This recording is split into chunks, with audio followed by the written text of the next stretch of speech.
Pourquoi nous venons ici tous les jours pour mener nos activités. Il nous faut travailler puisque nous avons nos familles à nourrir.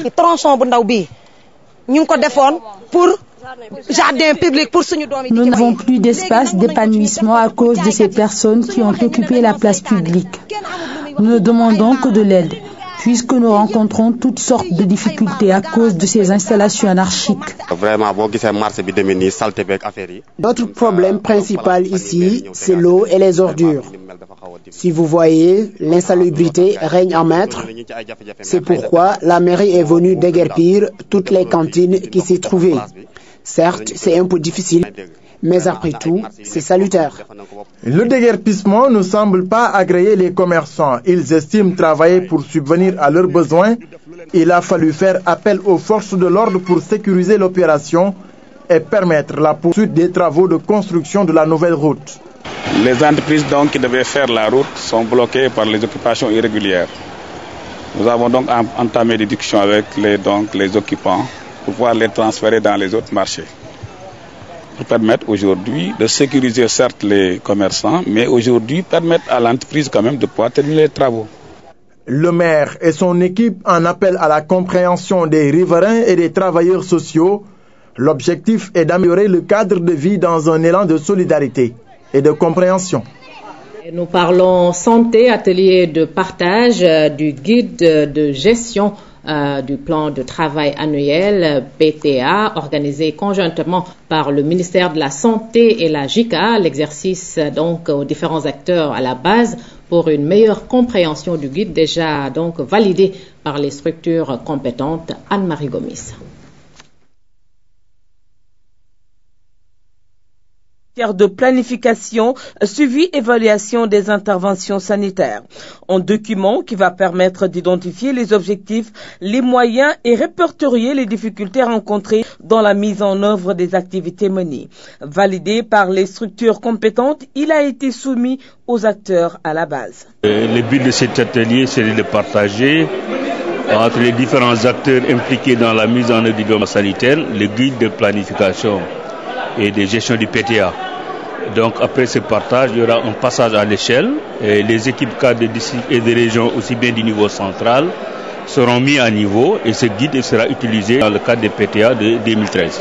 Du principe de gestion du PTA, plan de travail annuel, à l'estimation des coûts, en passant par les aspects pratiques à l'élaboration des calendriers annuels, tout a été étudié de près avec le concours de la JICA qui vient de poser un jalon supplémentaire dans le renforcement de la coopération bilatérale.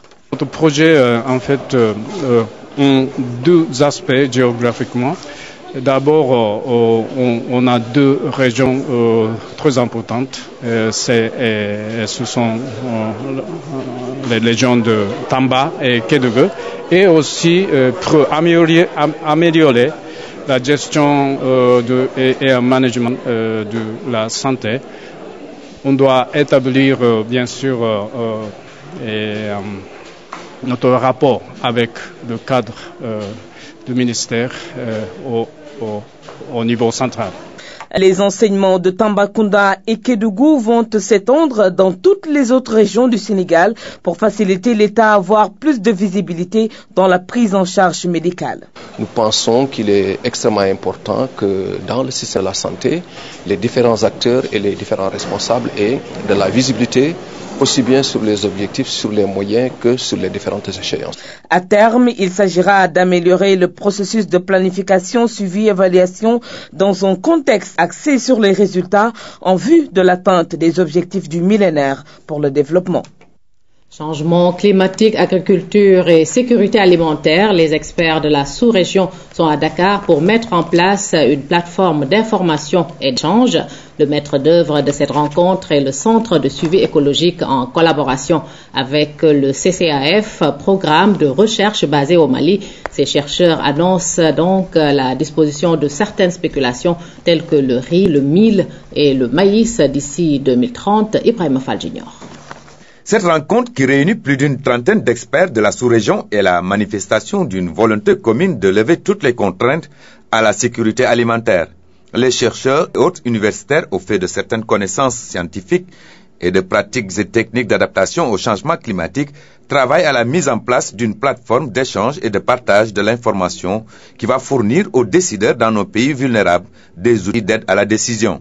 C'est justement pour essayer d'apporter une réponse aux effets des changements que nous avons pris cette initiative qui consiste à mettre en place cette plateforme sous-régionale. Cette plateforme voudrait, à travers une interaction et des échanges entre les institutions et les organisations nationales, arriver à identifier quels sont les problèmes cruciaux qui se posent aujourd'hui à nos communautés afin que nous, la recherche, nous puissions mener des recherches efficaces et qui seront directement applicables sur le terrain pour contribuer à améliorer les capacités d'adaptation des communautés et des populations en général. D'ici 2050, il est prévu une augmentation de la demande alimentaire allant de 60 à 70% du fait d'une croissance exponentielle de la population.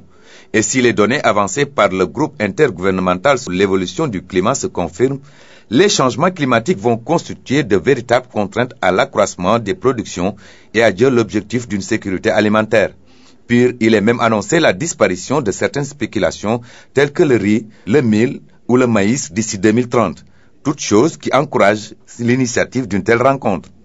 Dans la plupart de nos pays, la sécurité alimentaire est considérée comme un droit fondamental dont les conditions d'exercice et de jouissance doivent être garanties par l'État. C'est la raison pour laquelle nous estimons que des réponses institutionnelles plus ou moins heureuses ont été apportées en termes d'arsenal juridique.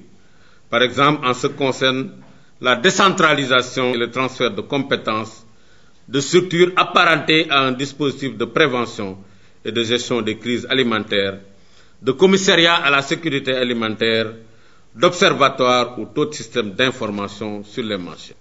La mobilisation des acteurs nationaux et leur implication dans la plateforme régionale d'échange entre chercheurs et décideurs constitue un pas important pour une adaptation effective. Pour arriver à une agriculture de précision, une sécurité alimentaire, la recherche reste incontournable. Ibrahima Fall Junior, une délégation de la Cour africaine des droits de l'homme et des peuples séjourne à Dakar, occasion pour nous de faire connaissance avec cette institution. Donc c'est Thierno Ahmadoussi. Le 25 janvier 2004, 15 pays africains procèdent à la ratification du protocole portant création de la Cour africaine des droits de l'homme et des peuples. D'Arusha en Tanzanie, les 16 juges qui composent l'institution veillent à la garantie de la Charte africaine des droits de l'homme. La Cour, qui est un instrument pour lutter contre l'impunité sur le continent africain, est aussi et surtout un bon outil qui permet de préserver et de réprimer les violations des droits humains dans les pays de l'Union africaine. C'est une forte délégation de cette juridiction importante qui sera à Dakar du 5 au 7 septembre. Elle prévoit de s'entretenir avec les acteurs dans le domaine des droits de l'homme, les autorités gouvernementales et celles du Parlement. Le clou de ce voyage, appelé visite de sensibilisation en République sénégalaise, un séminaire d'une demi-journée avec le gouvernement et le barreau national. La rencontre est prévue le 6 septembre et elle porte sur les missions de la Cour. Le Sénégal devient ainsi le 12e pays africain à accueillir ce type d'activité de la Cour africaine des droits de l'homme et des peuples. Ahmadoussi, justement, nous, la rédaction reçoit ce soir le président de la Cour africaine des droits de l'homme et des peuples, M. Gérard Nyunkeko. Donc, président, bonsoir. Bonsoir, madame. Voilà. Est-ce que vous pouvez nous présenter sommairement votre institution en complément de ce que notre reporter a dit? La Cour africaine des droits de l'homme et des peuples est donc une institution de l'Union africaine qui a été mise en place en 2006. Il est devenu aujourd'hui opérationnel, mais fait face à un certain nombre de défis, parmi lesquels le faible niveau de connaissance de l'institution par les populations africaines, le faible taux de ratification du protocole portant sa création, mais surtout le très faible nombre d'États africains qui ont souscrit à la déclaration spéciale requise pour que les individus et les organisations non gouvernementales puissent accéder à la Cour après épuisement des voies de recours internes. Nous sommes ici au Sénégal dans le cadre d'une visite de sensibilisation qui est centrée sur le dernier défi que je viens d'indiquer. La République du Sénégal figure parmi les 26 États qui ont déjà ratifié le protocole portant création de la Cour, mais ne figure pas encore parmi les États qui ont souscrit à la déclaration autorisant les individus à accéder à la Cour. Et c'est pour cette raison que nous avons souhaité informer les autorités sénégalaises de cette situation et examiner avec eux la possibilité de faire ce pas supplémentaire qui consisterait donc à ouvrir l'accès à la Cour aux individus, aux organisations non gouvernementales. Voilà, vous parlez des droits de l'homme. Est-ce que notre pays, le Sénégal, est un bon élève?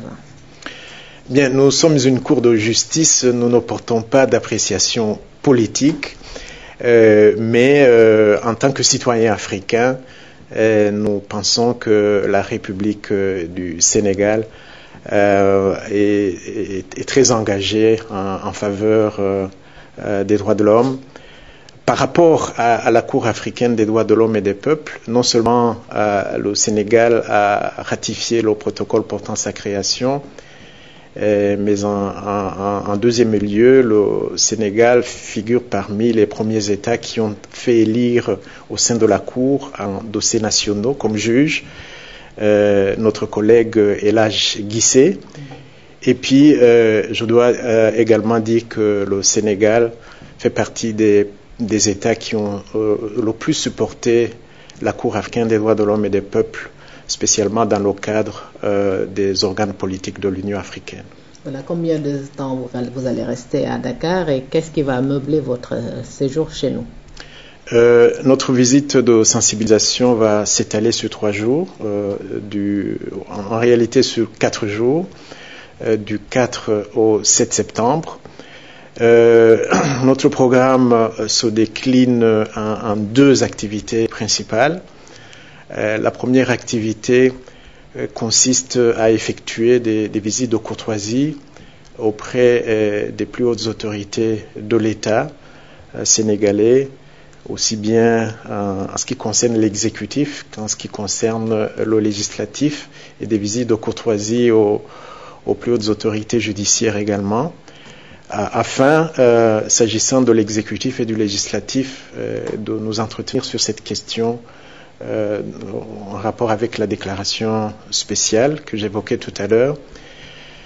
Et deuxième activité programmée pour la journée de jeudi, le 6 septembre, nous allons organiser un séminaire d'information sur la Cour africaine à l'adresse des représentants de tous les acteurs étatiques et non étatiques des droits de l'homme au Sénégal, afin qu'ils puissent en savoir davantage sur la Cour, ce qu'elle fait, ce qu'elle peut faire, ce qu'elle ne peut pas faire, les contraintes auxquelles elle fait face, et le rôle que tous ces acteurs peuvent jouer pour relayer notre message de promotion de la Cour africaine et favoriser à terme une utilisation optimale de cette institution importante pour la protection judiciaire des droits de l'homme à l'échelle continentale. Voilà, après Dakar, quelles sont les prochaines étapes? Avant Dakar, nous avons effectué des visites similaires en Ouganda, au Mozambique, en Afrique du Sud, au Gabon et au Nigeria, avec les mêmes objectifs. Après Dakar, d'ici la fin de l'année, nous comptons nous rendre au Kenya, au Congo-Brazzaville, en Algérie et en Tunisie. Voilà, je vous remercie. Je vous remercie, madame. Voilà, je rappelle que nous recevions sur ce plateau le président de la Cour africaine des droits de l'homme et des peuples. Merci d'avoir répondu à notre invitation. Merci beaucoup.